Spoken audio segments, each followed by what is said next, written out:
We had three issues that we discussed. One is on revamping our Jubilee Party, and we wanted to make it very, very clear that Jubilee is not dead, nor was it asleep.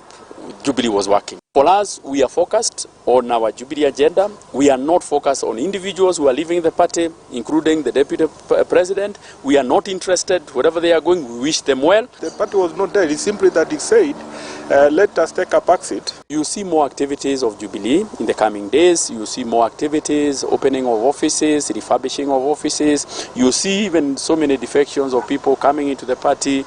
And we are also alive to the fact there are also other people who would be leaving the party. We persuaded the president that he has a good dream, he has a good vision for this country, that he must continue to be the party leader of Jubilee. We believe in his vision, we believe in his energy. He means well. The candidate who will be backed by Jubilee, the candidate who will be backed by our outfit, I know that is a person who is going to win this election. I have no doubt in my mind. And it's none other than Raila Odinga. That's why we need a president, the next president, who believes in the same vision of the president, so that he can complete the project that was started.